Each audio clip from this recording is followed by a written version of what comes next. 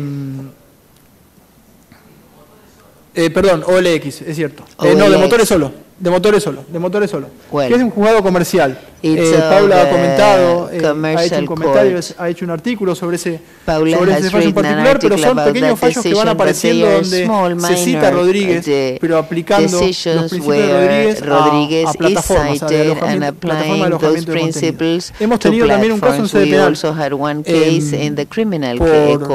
por YouTube, donde también la Cámara es la Cámara de Casación ha aplicado los principios de Rodríguez a la esfera de YouTube. Y después hay un caso que es para mí risueño, y por eso lo dejé al último para comentar y cerrar ya mi exposición, que ha sido Roviralta con Clarín. Roviralta con Clarín fue resuelto por la Corte. Y si bien la Corte no hace mención a Rodríguez, sí hace mención a Rodríguez la Procuradora.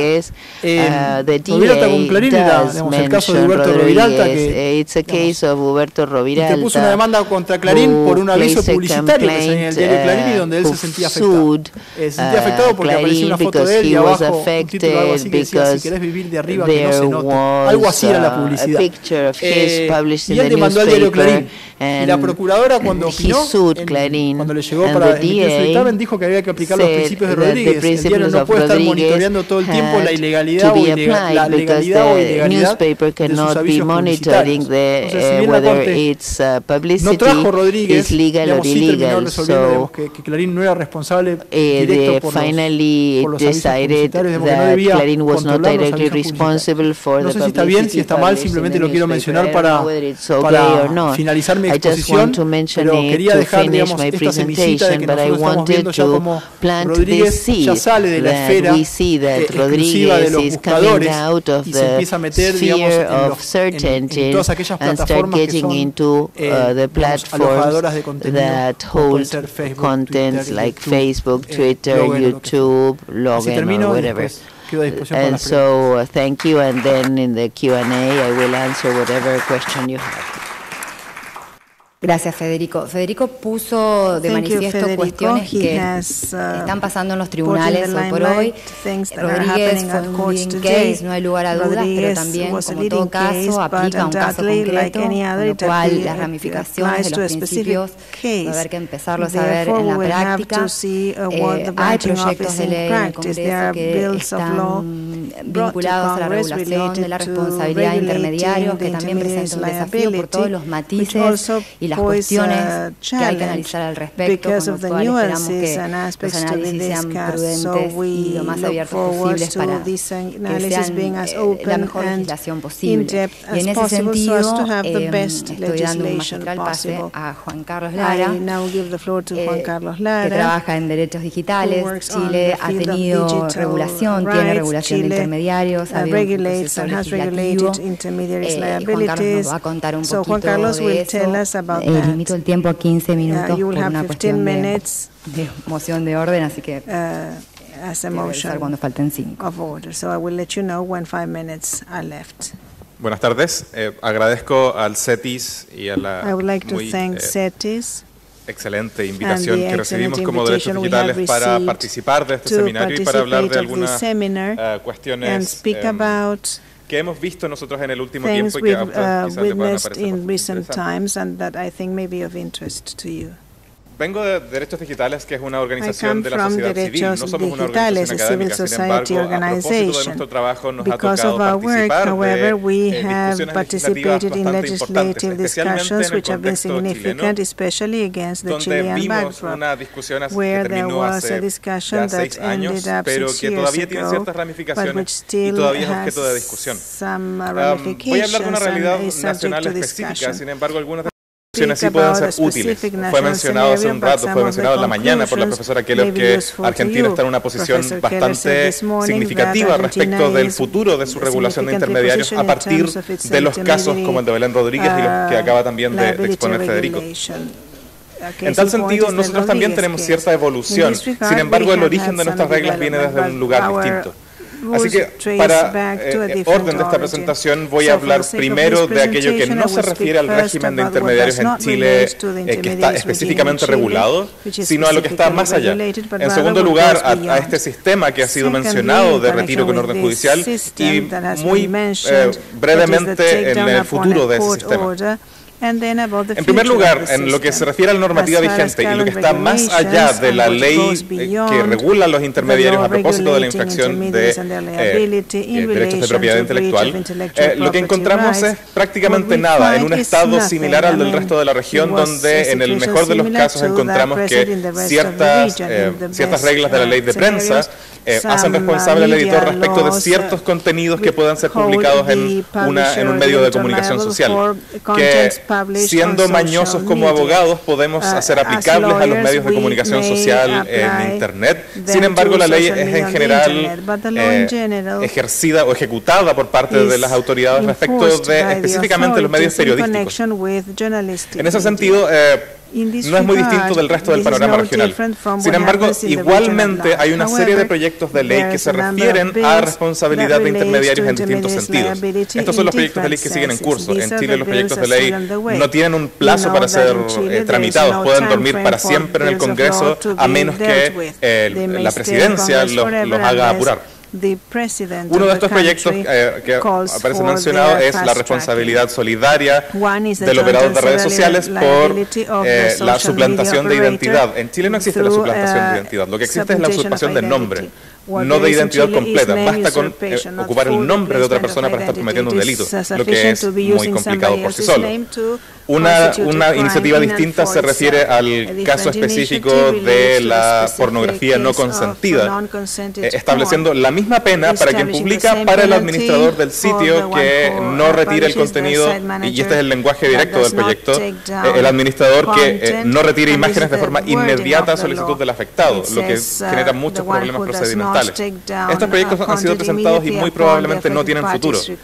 Sin embargo, igualmente están ahí y mientras no culmine su tramitación, mientras no sean retirados o archivados, requieren atención especial. En los últimos años, especialmente después del caso Costeja, que fue referido también, han aparecido algunas iniciativas de ley denominadas derecho al olvido, al menos en su tramitación. En el primer caso que aparece en la lámina es una ley que apareció semanas después del caso Costeja y que específicamente copia la parte dispositiva del fallo para decir que existe el derecho a pedir la desindexación de motores de búsqueda de Internet. También proyecto ingresado sin tramitación posterior. Y más recientemente, un diputado famoso por intervenir páginas de Wikipedia y retirar alusiones a su cuestionable pasado, presentó un proyecto de ley que en términos así de amplios permite retirar el nombre o desasociarlo, es decir, anonimizar a una persona cuando es mencionada, cuando esa mención le impide el ejercicio de sus derechos fundamentales, lo que es una mención extremadamente amplia. En términos jurisprudenciales y a falta de casos como el de Belén Rodríguez, lo que encontramos es que a falta de ley la gente acude a la justicia constitucional, a acciones, a lo que se denomina una acción de protección para fundamentalmente la defensa del derecho a la honra y la privacidad, que es un único numeral en la Constitución chilena, y en algún otro caso pidiendo también responsabilidad civil extracontractual, que es un proceso bastante largo y costoso y que por lo tanto tiene desincentivos estructurales para ser utilizado como mecanismo, sin que en esos fallos exista suficiente distinción entre los distintos intermediarios y sus distintas funciones y con alusión a ciertos principios que no son desarrollados. Las Cortes los mencionan sin explicitar más su contenido. Uno de esos casos relativamente mencionado en la jurisprudencia chilena habla en específico que una publicación debe ser objeto de responsabilidad subjetiva respecto de la plataforma en que se publica y que por lo tanto no es aplicable la responsabilidad objetiva. Lo mismo respecto de una acción constitucional en un sitio web donde los comentarios eran particularmente deshonrosos. Más recientemente, un fallo que involucra al actual fiscal nacional retiró de Google, o ordenó retirar desde Google resultados de búsqueda, además de retirar de Blogger, y por tanto de Google, de una plataforma que corresponde a Google, comentarios respecto de la hora fiscal nacional en que se hacía mención a su presunto pasado corrupto o como colaborador de la dictadura cívico-militar de Chile, a pesar de que eran acusaciones infundadas. Lo interesante del fallo, y es un fallo que en primera instancia fue de la Corte de Apelaciones de Valparaíso, no muy lejos de Santiago, pero no en Santiago, es que además de pedir la eliminación de los resultados de búsqueda y de los contenidos que estaban en Blogger, pidió también la automatización de filtros en el buscador que impidieran las publicaciones evidentemente injuriosas. Esto, desde el punto de vista de las cosas que circulan en la red, es bastante difícil de entender. Sin embargo, el fallo llegó a ser ejecutoriado, al menos al estado de ejecutoria, a pesar de que es bastante difícil pensar en abstracto en qué filtros pueden impedir que expresiones que sean puramente injuriosas y no formas de ejercicio de libertad de expresión pudieran estar filtradas. A nosotros nos descolocó bastante, por cierto. Y también, muchas comillas a propósito de derecho al olvido, muy recientemente un carabinero, un policía retirado, exitosamente logró que las Cortes ordenaran el retiro de, entre comillas, el registro de una publicación en que se hacía referencia a su acusación, a su investigación como abusador sexual de menores. Este policía cumplió su condena, terminó en la cárcel, salió de la cárcel y después pidió, entre comillas, este derecho al olvido. Las Cortes efectivamente hicieron mención de la discusión internacional, del caso español, del Tribunal de Justicia de la Unión Europea y el caso Costeja en particular. Sin embargo, ordenó igualmente, tratando de hacer un equilibrio entre los derechos involucrados, ordenó el retiro del registro de la noticia. En principio, para que no fuera encontrada a través del buscador interno del sitio, porque la acción fue dirigida contra el sitio de noticias y no contra Google. Sin embargo, desde el sitio se eliminó la noticia completa. que fue más allá del fallo, estaba dentro de sus facultades por lo demás. Sin embargo, la eliminación completa resultó ser la solución que fue adoptada. Y por cierto, generó cierto nivel de efectos Streisand respecto de este mayor de carabineros que está identificado con nombre, porque las sentencias en Chile no anonimizan a sus intervinientes cuando son publicadas. Y por cierto, el mismo sitio de noticias, a través de su compañía principal, hizo una noticia a partir del fallo. Esto presenta en general un importante nivel de dispersión, tanto en las iniciativas de ley, que son bastante limitadas, escuetas y con consecuencias de toda clase, como en la misma jurisprudencia que insiste en hacer referencia a derecho al olvido para referirse a toda clase de eliminación de contenido. Y ese es el escenario en general. En segundo lugar, y lo que parece ser más importante respecto del futuro de la regulación de los intermediarios, está lo que efectivamente existe a nivel legal, que es una de las primeras leyes en el mundo que se refiere más específicamente a esto en cuanto a sus consecuencias como en su procedimiento. Y se trata de un proyecto de ley que nació no de la iniciativa parlamentaria ni de que al legislador se le ocurriera la importancia de los intermediarios de la libertad de expresión, ni nada por el estilo. Por el contrario, nace de un proceso de implementación del Tratado de Libre Comercio entre Chile y Estados Unidos, que en el capítulo de propiedad intelectual establecía reglas afines a las de la DMCA, también mencionada hace algunas horas. El proyecto entró entonces por iniciativa presidencial que implementaba el Tratado de Libre Comercio y además actualizaba una ley que estaba tan obsoleta como la Argentina, a pesar de ser más reciente, en términos de excepciones y limitaciones a los derechos de autor. Entonces, a propósito de esa necesidad, esa obligación de implementar, se aprovechó de actualizar la ley y de incorporar cuestiones antes no mencionadas como las actividades de las bibliotecas. Al día siguiente de que el proyecto fue presentado, los artistas famosos, los asociados a las entidades de gestión colectiva, salieron a la calle a protestar contra el proyecto de ley, entendiendo que las disposiciones sobre la responsabilidad de intermediarios no eran suficientes para abordar lo que para ellos era un robo por parte de los ISP. Puesto que los ISP cobran cuentas a sus clientes, ellos están enriqueciéndose de la piratería en línea. Y por tanto, esa idea se ve apenas, pero que hay un gran tiburón. Ese gran tiburón son los ISPs que se están comiendo los pobres artistas chilenos. Y dentro de ese proceso, entonces, tomaron una posición pública bastante fuerte y, por cierto, tiende a tener cierto efecto sobre el mundo político, que los artistas tan visibles tengan una posición fuerte. Y además lograron un acuerdo con el mismo gobierno que había presentado el proyecto para eliminar algunas de las disposiciones que menos les gustaban. Entre esas disposiciones pedían el retiro y bajada de contenidos sin notificación judicial dentro de 10 días desde una notificación privada, además de algunas otras disposiciones. Esas, después de que se reveló este acuerdo secreto, también muy manipulado por el otro lado de la discusión como un acuerdo secreto y por tanto corrupto y por tanto negativo, esas indicaciones fueron rechazadas. Y finalmente en el año 2010, después de 3 duros años de discusión, la ley fue aprobada y convertida en la regla vigente sobre intermediarios.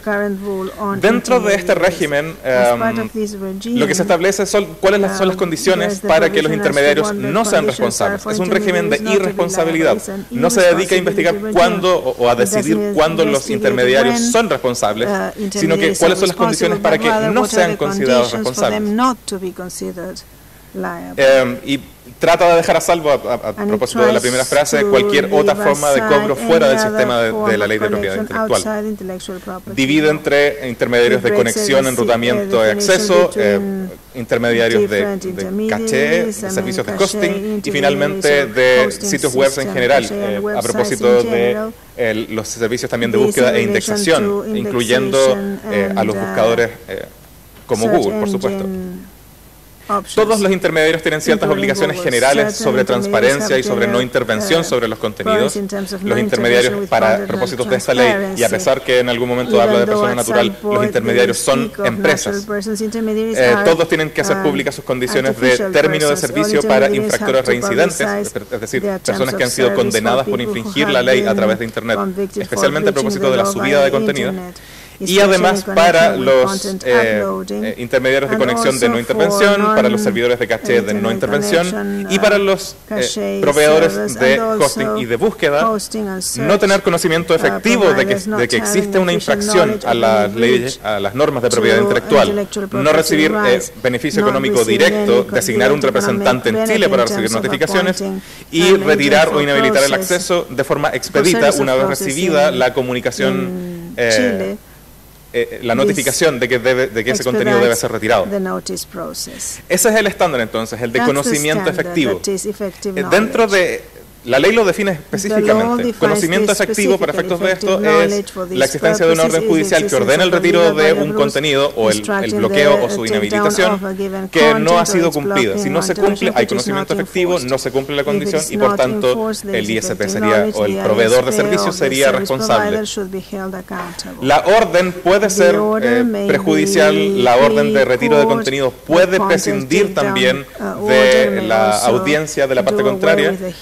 En caso de que se estime que es necesario, la solicitud debe ser específica sobre el material, la ubicación, y por ubicación entendemos la URL, los derechos afectados y también la personería como titular de esos derechos afectados de quien lo está reclamando.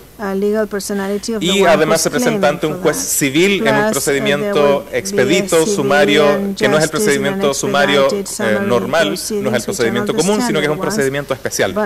El tribunal además puede entregar información del infractor para su eventual persecución como su eventual persecución penal por la infracción de derechos de autor. El retiro de contenido puede referirse a un bloqueo para los proveedores de conexión, es decir, para los ISPs, que no afecte a otros contenidos, a pesar de que no lo hemos visto en la práctica. Para los demás proveedores, el retiro de contenido, es decir, los que tienen el contenido efectivamente alojados en sus servicios, ellos pueden retirar o inhabilitar el servicio, es decir, bajar el contenido o bloquear el acceso. Y en el caso de los reincidentes, de personas que han sido condenadas judicialmente con anterioridad por la infracción de la ley, pueden además terminar sus servicios. Pueden quitarle el servicio a los que ya han infringido la ley y utilizan las redes con estos fines, lo que no les va a impedir posteriormente contratar otros servicios. No es una condena que les impida el acceso a Internet o la posibilidad de publicar, sino que el servicio específico del que están haciendo uso. Y además hay resguardos respecto de la proporcionalidad, respecto de la carga que significa bloquear o inhabilitar un contenido en el funcionamiento general del servicio o de las redes, a fin de que no se convierta en una carga excesiva sobre Internet mismo. Y finalmente, quedó fuera una provisión que permitía, una propuesta que permitía que un ISP retirara de buena fe un contenido, es decir, que por una notificación privada que retira un contenido, por ese retiro prácticamente intempestivo, pudiera ser hecho responsable un proveedor de servicios, que el intermediario de buena fe, creyendo que había una infracción, lo retirara y por tanto fuera irresponsable de ese retiro, quedó fuera del proyecto, además de la proporcionalidad antes mencionada.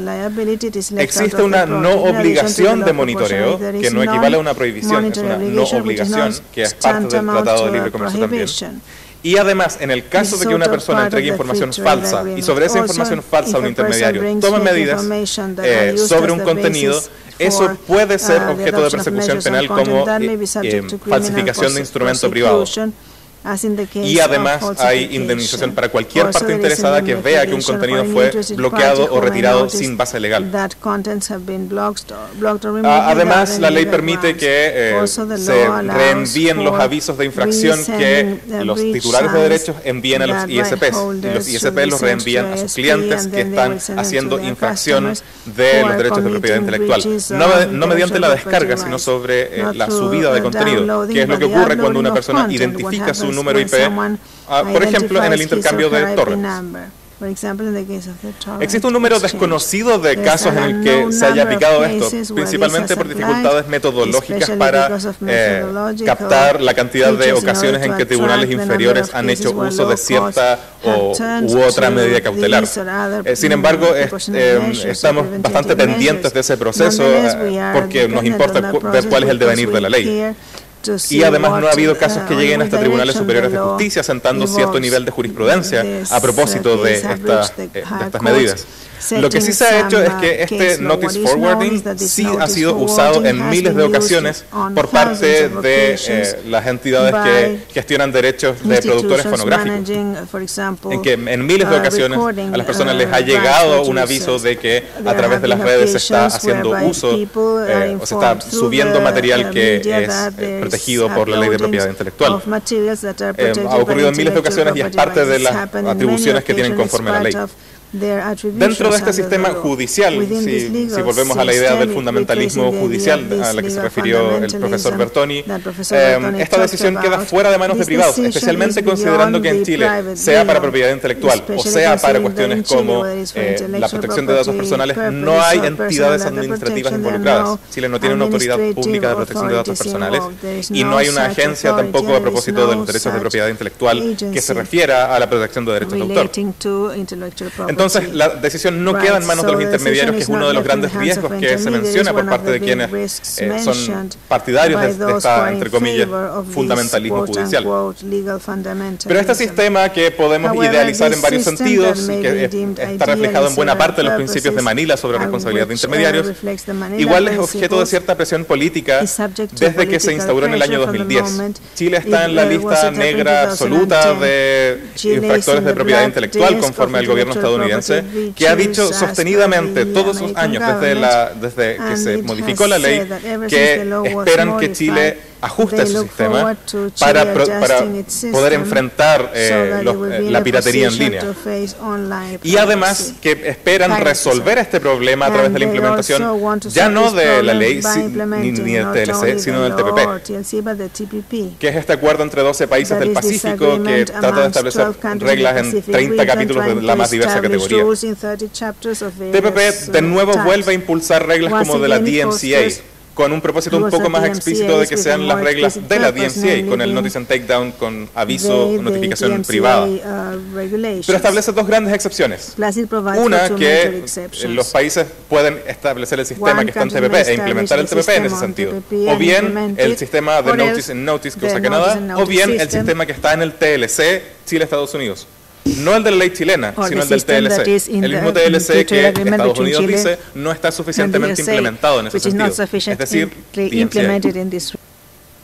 porque quieren trabajar con Chile en implementar para resolver estos asuntos. Entonces, este modelo, para cerrar completamente, fija un modelo, fija una línea. Si se regula esto, es mediante un retiro con decisión judicial de por medio. Todavía resta resolver si es que es un modelo útil respecto de otros derechos fundamentales como la privacidad, donde no vamos a pasar por un largo proceso judicial necesariamente para que se sigan vulnerando seriamente derechos fundamentales de las personas. O bien pensando en los casos de manifiestamente ilegales, por ejemplo, donde parece no tener tanto sentido copiar un modelo judicial. Y además que parece ser limitante en contextos como el latinoamericano, donde el acceso a la justicia es limitado porque es caro, porque es difícil y porque es engorroso.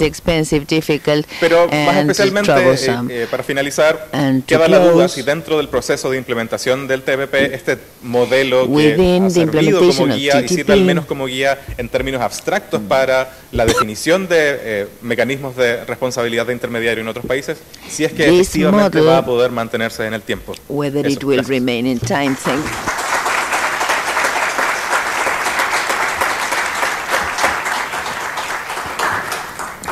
Gracias, Juan Carlos. Como verán, una palabra que aparece mucho en las exposiciones es el tema del contenido.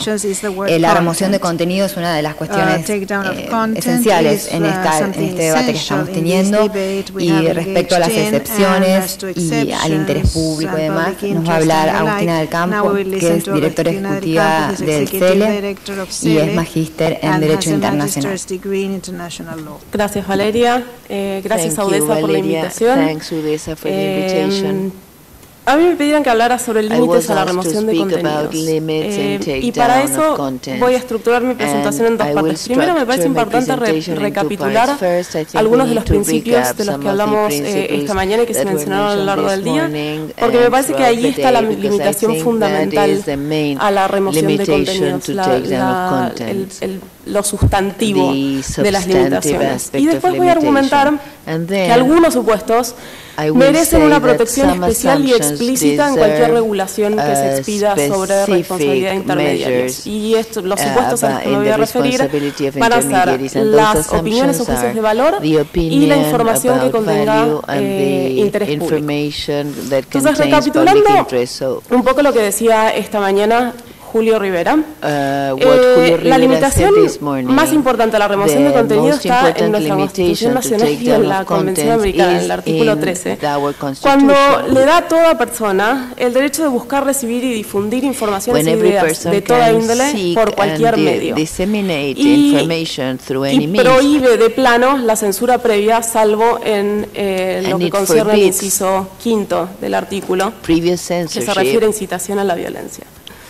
Entonces, dentro de este esquema, la remoción de contenidos es una de las medidas más restrictivas que hay de la información. ¿Por qué? Porque el efecto inmediato de la remoción de contenidos es precisamente lo que en el sistema interamericano que quieren evitar a través de la censura previa, que es que la información no circule.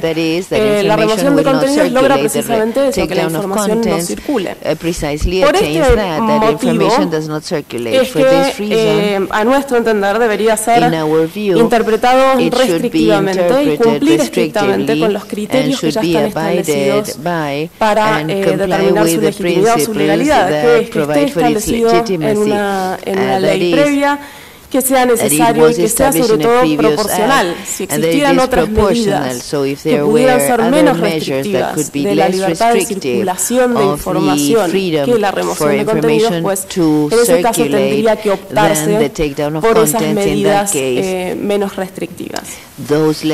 Precisamente porque es una medida restrictiva, importante, de la libertad de expresión, es que la Relatoría Especial ya sostuvo que difícilmente pueda validarse la remoción de contenidos si no es como consecuencia de una orden judicial previa.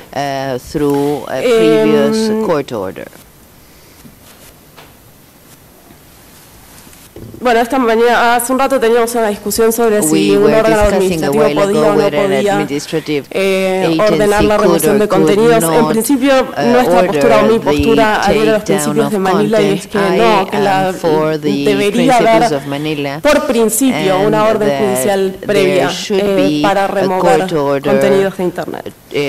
Paso a la segunda parte de mi presentación, que es proponer que en cualquier regulación que se establezca sobre responsabilidad de intermediarios se plantee como una limitación explícita dos supuestos particulares. Uno cuando estamos frente a opiniones o juicios de valor, y el otro cuando estemos frente a información de interés público o potencialmente de interés público. Respecto del primero, la Corte Interamericana ya sostuvo en Kimmel que las opiniones o juicios de valor no pueden ser objeto de responsabilidad para quien las emite. Por ende, difícilmente podrían ser objeto de responsabilidad para los intermediarios que las difunden. Respecto del segundo punto, que es el interés público, y es la parte más engorrosa o más compleja, porque es muy difícil definir qué constituye interés público, cómo se define el interés público. La información o el contenido de interés público está especialmente protegida, tanto por nuestra jurisprudencia nacional como por la jurisprudencia de la Corte Interamericana, desde la opinión consultiva 5, pasando por casi todos los casos principales que resolvió el sistema, el caso Herrera, el caso Canese. En lo local, los casos Kimmel y Fontevecchia abordan la cuestión de público. ¿Qué se entiende por interés público? En el ámbito del sistema interamericano hay dos formas de arribar al interés público. Uno, si la persona involucrada es una persona pública, y en ese caso habrá dos supuestos de personas públicas: personas que voluntariamente se exponen a la luz pública por ser funcionarios públicos o actores de gobierno, y otra, quienes se exponen a la luz pública voluntariamente por otros motivos. Y hay una segunda instancia, que son personas privadas que se ven inmiscuidas en asuntos de interés público. Y los asuntos de interés público son los que plantean mayor complejidad, porque para determinar si hay interés público o no hay interés público, en gran parte depende del contexto en el cual uno analice los contenidos o las expresiones que se estén manifestando. La propuesta concreta, o una de las propuestas concretas que me gustaría hacer, es pensar la posibilidad de limitar las medidas cautelares cuando la información pueda ser considerada de interés público. Esta mañana hablaban de la reglamentación o la ley como un generador de incentivos, que podían ser buenos incentivos o malos incentivos. Esta mañana los mencionaban sobre todo en relación con malos incentivos, como una ley que establece responsabilidades excesivas a los intermediarios podía servir de incentivo para generar una censura privada o una bajada de contenidos en manos de privadas que podía exceder lo necesario o lo proporcional. De hecho, Federico mencionaba algunos casos locales. En esta línea, digamos, recientemente en una sentencia de la Sala 3 de la Cámara Nacional Civil y Comercial Federal, precisamente la Sala aborda esta cuestión y dice que los casos donde hubiere planteado un interés público difícilmente pueden resolverse a través de medidas cautelares, pues requieren un tipo de análisis que la medida cautelar no está preparada para abordar. Sin embargo, en el mismo caso, como parte de los hechos, se expone que hay otros dos intermediarios, que no eran Google, en este caso el demandado, que ya habían cumplido con la remoción de contenidos por notificación privada, a pesar de que la Cámara consideró que era información de interés público. Entonces esto, sea que la remoción esté formalmente establecida en la ley o que esté informalmente sucediendo, es igual de problemático de alguna manera.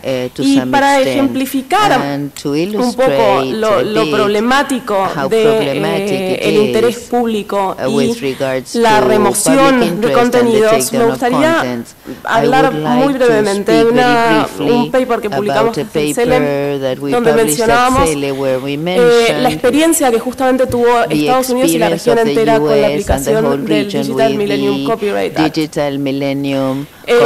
Act. En este paper se abordaba los abusos que se han dado del Digital Millennium Copyright Act y cómo esos abusos habían excedido el marco de los Estados Unidos, y había un montón de otros países que estaban usando este mecanismo, precisamente porque muchos de los intermediarios están hospedados en Estados Unidos. El DMCA establece un mecanismo de notificación y remoción privada, pero también tiene excepciones por fair use. Y entre las excepciones por fair use están tanto la crítica como la sátira, que podrían ser una suerte de casos de interés público, si se quiere tirar el paralelismo. Ahora bien, los ejemplos son interesantes porque muestran cómo en democracias muy maduras, incluso una regla como el DMCA fue utilizada en un montón de casos para censurar la crítica política en momentos políticamente decisivos, en países como Estados Unidos o Canadá, incluso. No solo en países latinoamericanos donde nuestras democracias están un poquito más frágiles o recientes. En Estados Unidos, durante la campaña presidencial del 2008, por ejemplo, tanto McCain como Obama tuvieron remociones de contenidos en YouTube de algunos de sus spots por precisamente denuncias de violaciones de copyright. En 2014 sucedió lo mismo con las campañas a las elecciones legislativas. En ese caso, por ejemplo, un spot que se hizo y que se difundía en YouTube contenía un segmento de una entrevista a una candidata a un cargo legislativo donde se le preguntaba si había votado por Obama o no, y ella hacía un silencio cruel. Se pidió la remoción de ese contenido por copyright y el contenido se bajó en el momento justo previo a que sucedieran las elecciones legislativas en Estados Unidos. En Canadá, Alberta, por ejemplo, tenía una promoción de turismo, un video promocional al mejor estilo el que vemos de algunas de nuestras provincias en los canales de aire, incluso en algunos canales de cable, donde se mostraba todo lo lindo de la provincia, sus recursos naturales y demás. La cuestión es que un usuario utilizó algunas partes de esa campaña para hacer una sátira sobre la compleja degradación ambiental que se estaba sufriendo en la región de Alberta, y el contenido fue denunciado por violaciones de copyright y se dio de baja inmediatamente. Bueno, me queda poco tiempo y voy a mencionar dos casos más. Uno es en Canadá mismo, la directora ejecutiva del Correo de Canadá también logró dar de baja un contenido que había subido el sindicato de empleados en medio de una campaña, en medio de un momento muy crítico donde se la criticaba por su política sobre licencias por enfermedad. La cuestión es que el sindicato criticaba ampliamente y se usaba muy fugazmente una foto de ella en el video que habían subido, y por ese motivo bajaron todo el contenido de YouTube. Finalmente, en el caso de Ecuador, bueno, es sabido que el presidente Correa tiene una política particular con respecto a la crítica o a su tolerancia a la crítica política.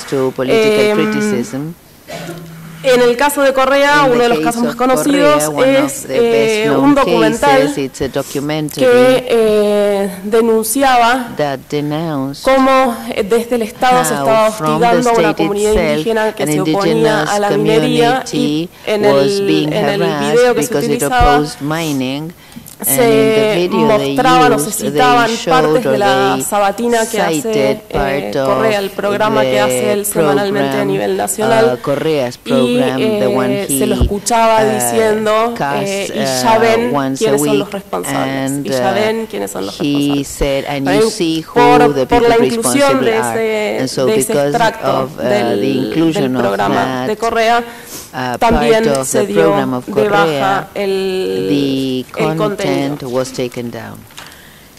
En conclusión, la remoción de contenidos debería ser en todos los casos por orden judicial, salvo limitadísimas excepciones.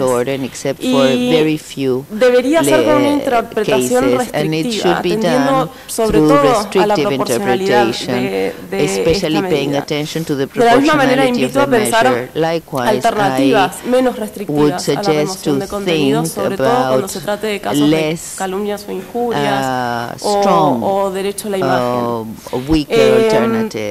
Por otro lado, la excepción de interés público debería, a mi entender, estar explícitamente contemplada en la ley como una limitación a la responsabilidad de los intermediarios. Y a estos fines, toda vez que pueda haber interés público, esto debería ser interpretado de manera amplia hasta tanto haya una sentencia firme, cosa que no permita que el comentario, que la expresión se remueva por medida cautelar, sino que tenga que haber una verdadera discusión sobre la existencia de interés público o no en la información. Y finalmente, las opiniones o juicios de valor, en tanto que no generan responsabilidad en quien las emite, tampoco deberían generar responsabilidad en los intermediarios.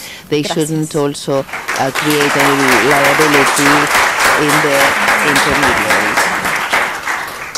Bueno, como verán, hay muchos aspectos y facetas que se ponen en la mesa cuando se habla de este tema en particular. Tenemos poquito tiempo para preguntas, así que si hay alguien interesado, tomo nota ahora, le alcanzamos micrófono. ¿Alguien tiene alguna pregunta? Put up your hand and we'll get you the mic. Nosotros en 2009, me refiero a la Cámara Civil de Rosario, una de las salas, tuvimos oportunidad de analizar un caso. Sacamos una sentencia muy larga, esa que llaman sentencias académicas, porque el tema lo daba mucho, y era antes de Costeja precisamente. Algo veníamos comentando hoy al mediodía, ¿no? Donde, digo por la solución que daba el amigo chileno, ¿no es cierto? Donde un notario, un escribano en Rosario aparecía en una edición, en un portal, Rosario 12 digital, salía una noticia donde efectivamente el diario daba cuenta de que un juez de instrucción, juez penal, había determinado que ese notario había fraguado documentación para la apropiación ilícita de un bebé, o sea, delito gravísimo, hasta de lesa humanidad, supresión de identidad, etc. El tema es que el chico que levantó la noticia del periódico lo que hizo fue leer la denuncia. Después no había determinado absolutamente nada. Es más, esa persona jamás fue citada a declarar, por lo que luego se determinó que ese bebé era una denuncia falsa, etcétera, etcétera. Bueno, lo importante del caso es que esa noticia estaba publicada en Internet, era accesible por el nombre, por supuesto, y este hombre tenía su vida destruida porque estaba al tope la noticia de que había fraguado documentación para un delito tan grave. Por vía hubo varias acciones, una medida cautelar, una habeas data y un daños y perjuicios. Lo que nosotros resolvimos fue el habeas data, donde se pretendía la eliminación del contenido. Era un contenido, una nota periodística, relevancia pública, etcétera, pero era claramente falsa y nunca iba a dejar de ser falso que en ese momento ese juez había determinado tal cosa. Nosotros tuvimos que hacer toda una construcción en ese momento sobre... repito, no estaba Costeja, nos hubiera simplificado bastante, pero estábamos limitados también por el objeto de la demanda. El objeto de la demanda era eliminar la noticia. Entonces, en primera instancia habían decidido la eliminación de la noticia. Nosotros lo que hicimos fue modificarla, utilizar el libro de Curia de algún modo y ordenar, contrariamente a lo que se comentaba hace un rato, como primera medida la desindexación interna del periódico, y en caso que no pudiera hacerse, había que asegurar que incluso, digamos, no se pudiera llegar por fuera, ¿no es cierto? Pero básicamente el periódico debía desindexar, estaba destinada solo al periódico la demanda, y en ese caso, si no podía desindexar, tenía que eliminar la noticia. La consecuencia era final la eliminación. Nosotros sabíamos que se podía desindexar. Ahí tuvimos que balancear el hecho de que la Convención Americana al momento de su redacción no preveía Internet, y que la única forma de resolver el problema era dejar las cosas como estaban antes, es decir, que quien quería llegar a la noticia tuviera que ir edición por edición hacia atrás al momento de la publicación de la noticia. Solamente eso. Solamente eso. Simplemente, como están tratando casos, ver un poco esto del equilibrio entre la libertad de expresión y digamos, la relevancia pública, y el hecho de que una noticia pueda quedar anulada en Internet a partir de una petición. Gracias. Paula. Yo tengo una pregunta para Juan Carlos. Sobre tu slide final, sobre tu última... slide, estoy buscando la traducción y no me sale.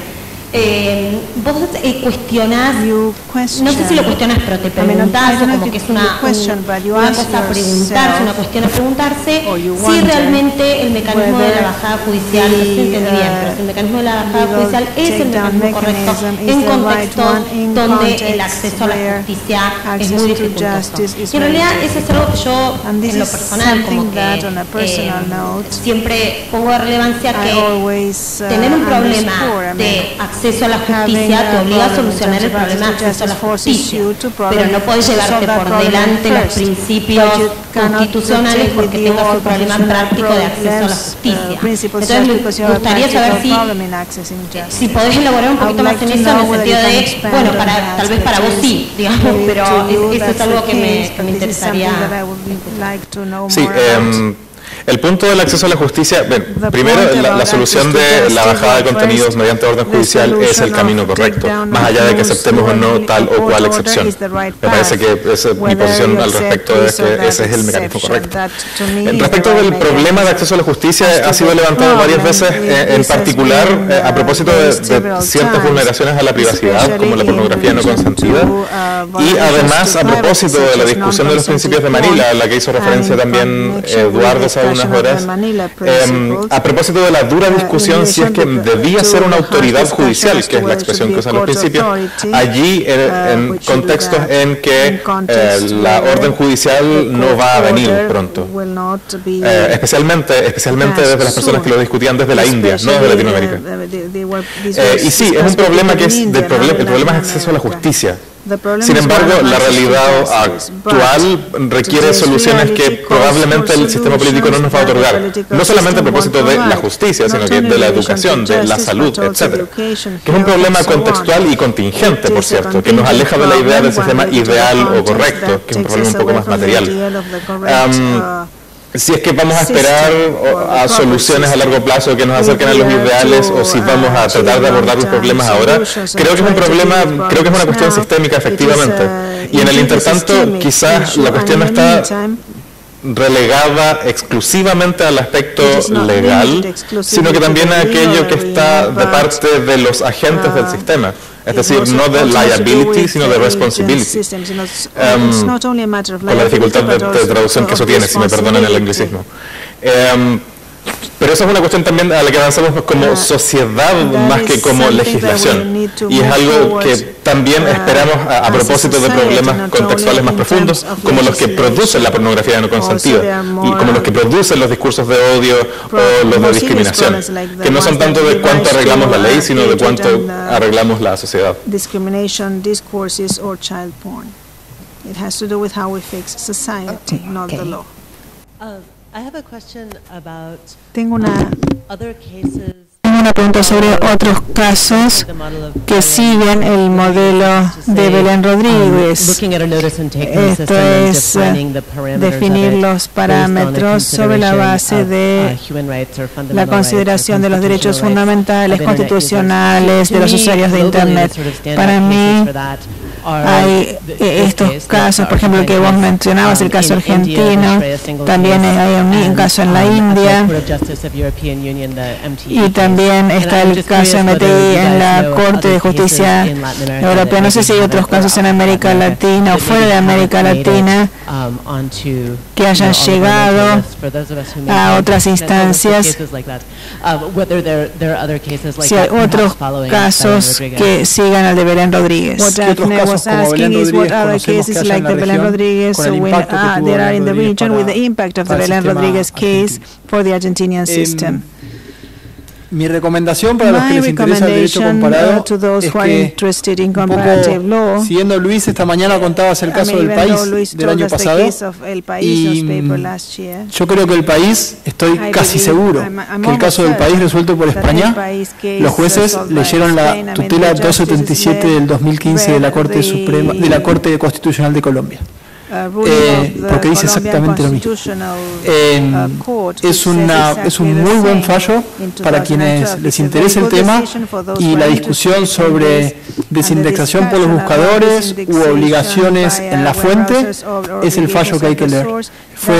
Es un caso que se resolvió como en mayo del 2015, que tuvo el mismo impacto que tuvo Belén Rodríguez en Argentina. Tuvo ese caso para el sistema legal colombiano. Colombia no tiene una ley de intermediarios, pero a distinción de Belén Rodríguez, en ese caso la Corte Constitucional resolvió que cualquier medida que deba tomarse debe ser tomada en la fuente. Entonces, separa a todos los intermediarios y resuelve que la discusión respecto de la ilegalidad o ilegalidad y cualquier acción que haya que tomar para restringir el acceso a determinada noticia debe ser tomada desde la fuente.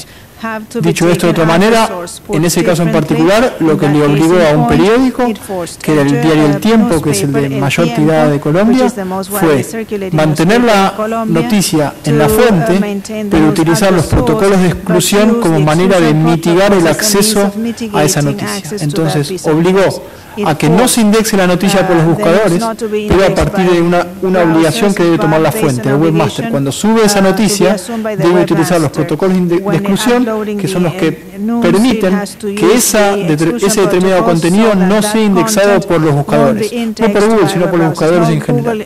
Ese es otro modelo que fue muy interesante de parte de Colombia.